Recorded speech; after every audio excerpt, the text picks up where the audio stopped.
Hi everyone, number one Marmaduke fan here. Summa triggerum, summa spoilerum, summa tangentum. For a while I've been doing a series called Adventures in Fake News. I've only done about 2 or 3 videos in the series, and what's odd about this video is I've actually filmed a response to this movie reviewer before when she did a very intersectional feminist white privilege theory review of a Western, and I scheduled that for next month sometime because it was a Western that didn't seem immediately relevant. And I think I have found my arch nemesis. I cannot stand MaryAnn Johanson's movie reviews, so I'm going to be giving you an archive link in the description so you do not give her fake news movie review your clicks. And what's tricky about this is I don't want to read the whole review because some of it's just her talking about what goes on in the Black Panther movie.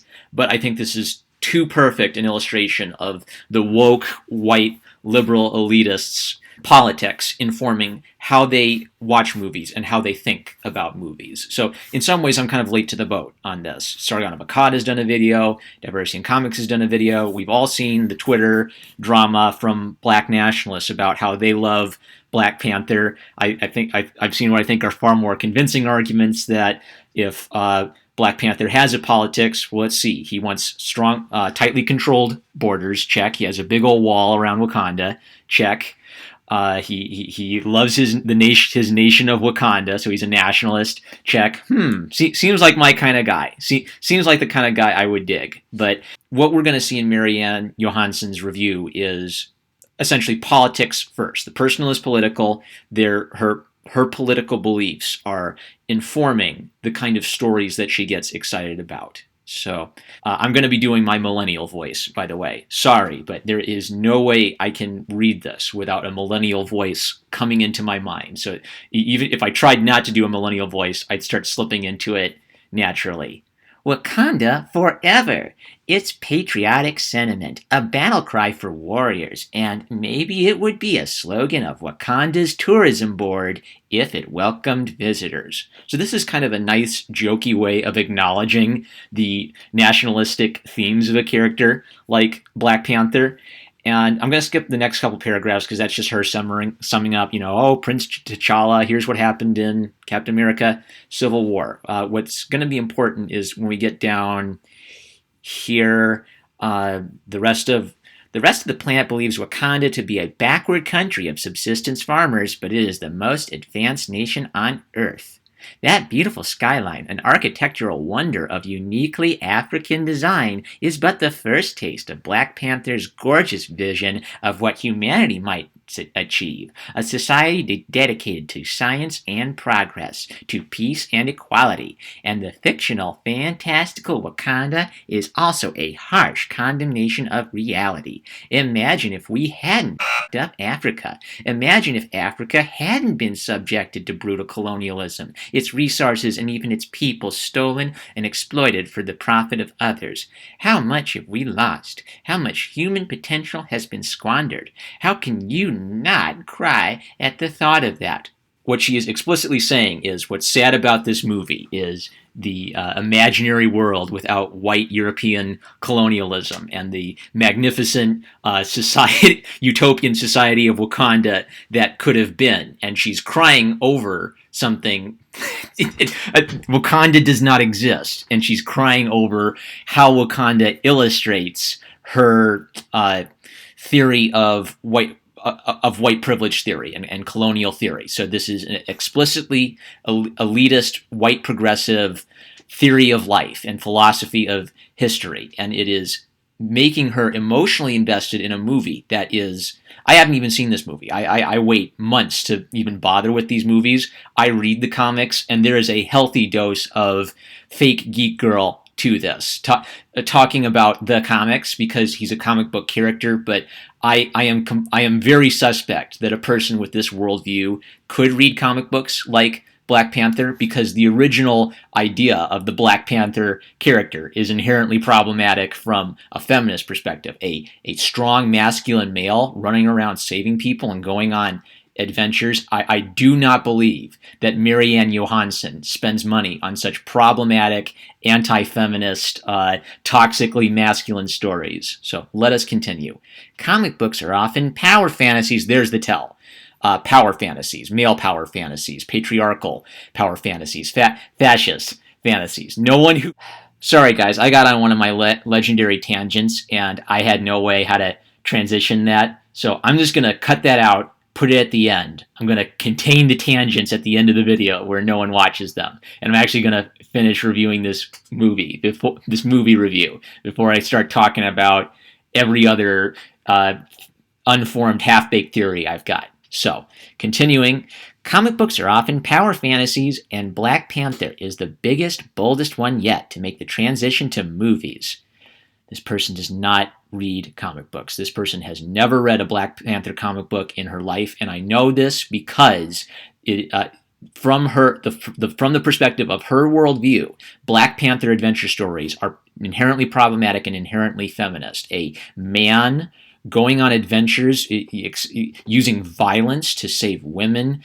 How could we contribute to the oppression of women this way? Oh, maybe someone gave her a little Black Panther comic when she was 6, but this person does not spend her money on comic books, because no matter how progressive Marvel will try to be, there's no way it can be progressive enough for someone who has this philosophy of storytelling, that stories create gender, or that stories create white patriarchy. You can't enjoy stories that way. And I think this whole movie review is a little capsule of how this SJW philosophy ruins people's enjoyment of things, or they only enjoy things that they think they can make fit with that worldview, even if it doesn't seem to fit with that worldview very well. I know that I, as a white person, cannot truly imagine what it must be like to be a black person looking at Black Panther and feeling the pride and possibility that it represents. But, well, you know what they say about the word but. Everything that comes before it doesn't matter. So you just said you as a white person can't speak for black people, but let's go ahead and let you speak for all black people. I wish I was there at the meeting where they all voted to have you be their elite white representative, MaryAnn Johanson. Was it a unanimous vote, or did they use an electoral college system? I'm not a black woman who doesn't get many opportunities to see women who look like me on screen. Well, MaryAnn, given that we're talking about fictional characters, who are you to suggest that a woman must look one particular way? Has Marvel decided a canon gender identity for T'Challa yet? Are you assuming that women need to see feminine, culturally defined stereotypes to feel represented? I think I'm Tumblr headcanoning this right now. Black Panther clearly is an otherkin. He clearly identifies as a panther already. So I'm sure there's absolutely no reason why I can't headcanon him as, let's not say he identifies as a woman. Let's say he just identifies as panther as his gender. And with a postmodern philosophy of identity, that would have to be a valid identity, wouldn't it?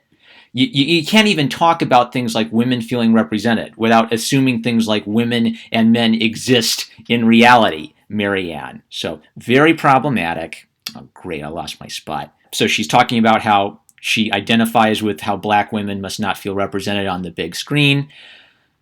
Well, if they like superhero movies, then amazingly, some of them might just be able to enjoy a superhero movie without the main character being a specific race or gender. Or they might like other kinds of movies. They might be enjoying romantic fiction. Who knows? Who knows? They are free people, and they don't need you to speak for them, MaryAnn. As warriors, scientists, spies, queens, I'm not trying to claim representation that is not mine as my own or anything like that. Parentheses, but I'm going to anyway. I just mean this. Black people have to try to see themselves in movies about white people since forever. If they wanted to take any entertainment from most movies, that is, the least we white people can do is return the favor. Oh my gosh. Oh, this wasn't in the one I read in print. Oh, so... This is so condescending.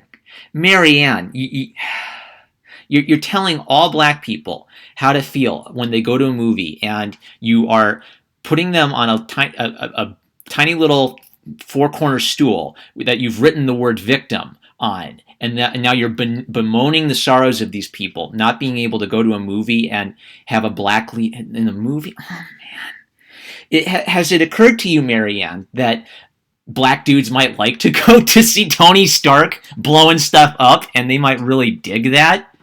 I'm slapping myself. I was not expecting that going in.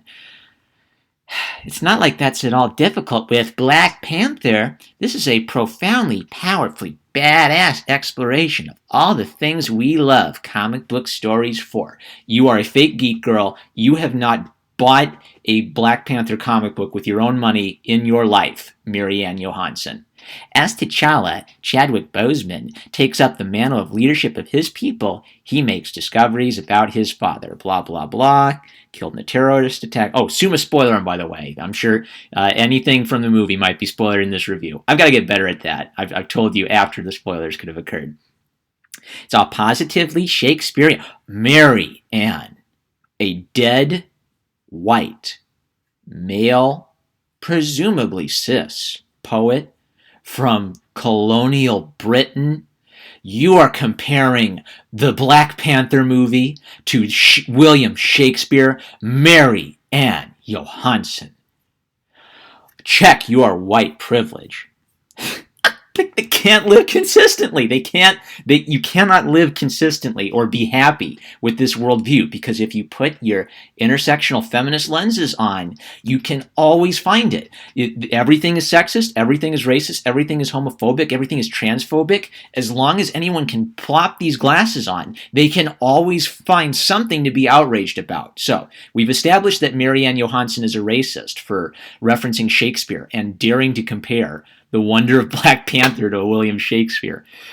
The personal challenge and upset that come with all that are connected to the dilemmas T'Challa is facing now, that Wakanda has taken an inadvertent step into the world stage after this run-on sentence. Okay, this is more movie stuff. She benefits from an editor. All of this needed to be cut out for the print edition I saw. I want to get back to the cringe. This is all classic comic book stuff about how to take on oppressors without becoming an oppressor yourself, about monsters of our own creation, about the ultimate quandary over great power and the great responsibility that comes with it. Congratulations, MaryAnn. You saw Sam Raimi's Spider-Man movie. You heard the line, with great power comes great responsibility. What is stuff she thinks is classic comic book stuff? How to take on oppressors? Well, through your use of the word, I assume you mean through the lens of white cis-heteronormative patriarchy theory. Comic books perpetuate white cis-heteronormative patriarchy because they use primal storytelling tropes. They have masculine men and feminine women. They have, ideas like a lot of them, frankly, are very anti-SJW. If you look at them, the characters who want to, Magneto, if Magneto wants to murder people in the name of mutant rights, and he's the villain, his desire to murder the oppressors is played off as a negative quality of Magneto. So that's anti-revolutionary. I remember the revolutionary students trying to check the privilege of the centrists who said they shouldn't be using violent or revolutionary tactics or rhetoric because wanting things like peace or wanting things like human life to be protected or not wanting a violent revolution. Well, that's white culture. It's not your place to lecture marginalized peoples about what tactics they may or may not utilize. This is so elite, white, progressive ivory tower. And MaryAnn's trying to overcome this by saying, well, I'm not a black woman, so I can't speak for them. And then she goes and does it for the rest of the whole thing. Monsters of our own creation. Just quoting Amazing Fantasy number 15. I am sure you read Amazing Fantasy number 15 at some time in your life, MaryAnn. All right, so after bloviating and having quite a few run-on sentences, MaryAnn gets at what she thinks is the heart of this movie. It ponders questions of responsibility on a collective cultural level, not just an individual one. How do we use our shared power responsibly for everyone's benefit? Now, were you under the impression you were reading a Marvel superhero movie review? Well, guys, I got word for you. Did you enjoy Black Panther? Well, it's time for the collectivist revolution, y'all. We got work to do. We got to get woke. We got to check our privilege, and we got to fix these cosmic injustices, as Thomas Sowell would say. Nothing is allowed to be fun. Blah. Okay, I'm going to skip my millennial voice because I can't believe this.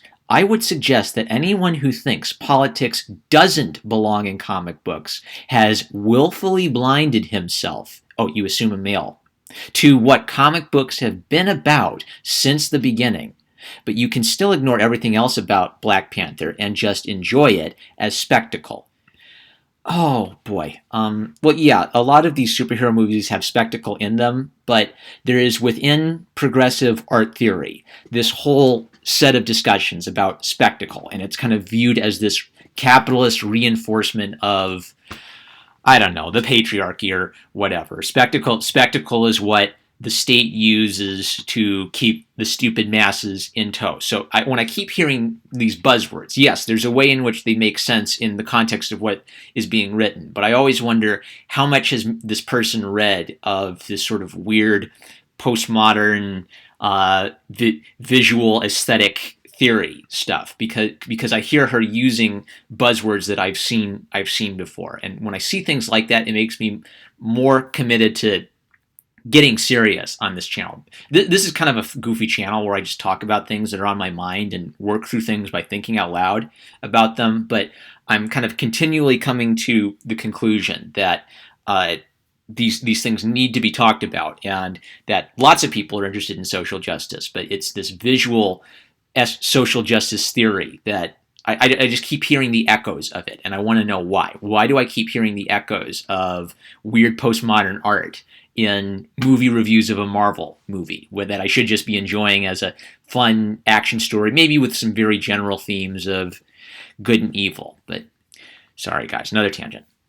Millennial Voice is back. We've had more than enough superhero movies set in New York or fictionalized versions of other American cities, more than enough action movies set in London or Los Angeles, more than enough fantasies that draw on European mythologies. This person hates comic books. She hates comic books.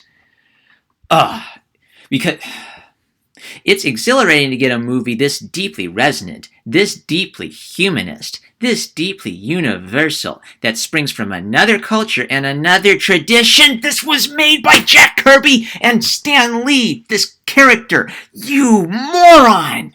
This is not Sundiata Keita, as appropriated by Will Eisner. This is like thinking the Lion King is some great African myth. It's Disney's mashup of Hamlet.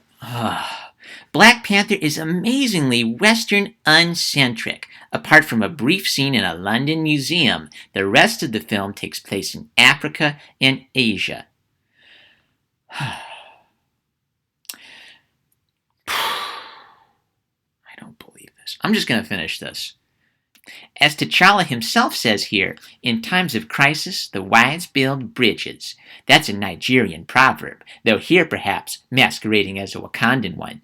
This Black Panther is, we can hope, a bridge to a wide open new country of African-inspired mainstream movie storytelling. All right, so the differences between this digital edition of her article and the print edition I read. What was noticeable about the print edition I read was her enthusiasm for this movie, based only on her perception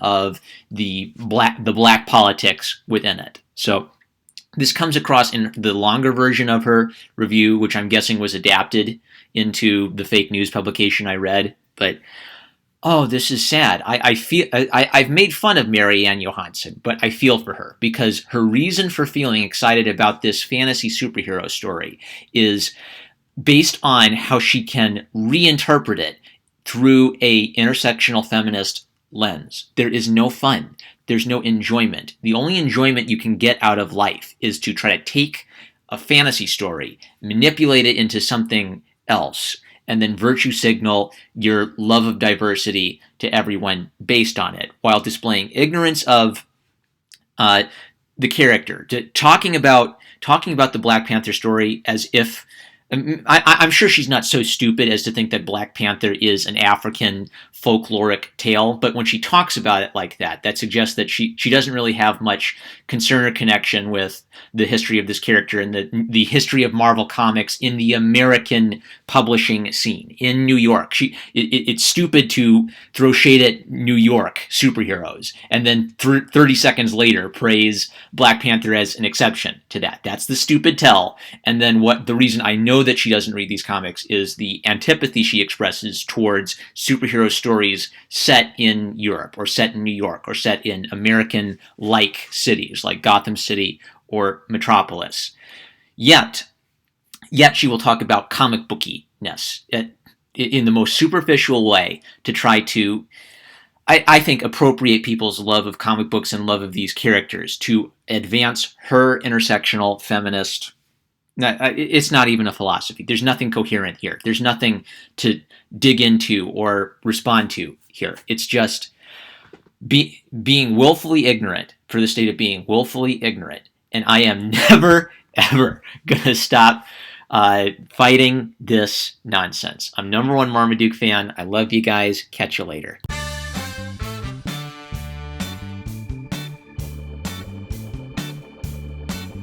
No one who reads comic books. Yet, I guess I've described them as power fantasies because they're about powerful characters, but the word power fantasies is loaded, and it usually comes from this sort of woke, anti-fascist, anti-drum, pseudo-intellectual philosophical clique. That's where I heard the term power fantasies being thrown around as a common term. For people who read comic books, power fantasies is not a common term. I guess that Scott McCloud's Understanding Comics used the term, but I cannot wait to review Understanding Comics and Reinventing Comics, because almost many people have heard of Understanding Comics, but Reinventing Comics is essentially, I think I've found patient zero of SJW Marvel and of the progressive philosophy intruding its way into mainstream comic books. So, I like aspects of what Scott McCloud has written, but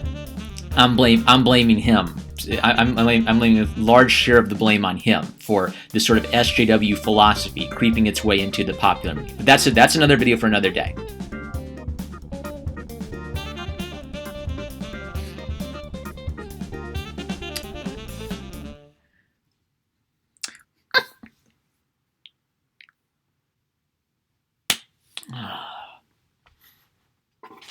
The last paragraph here is.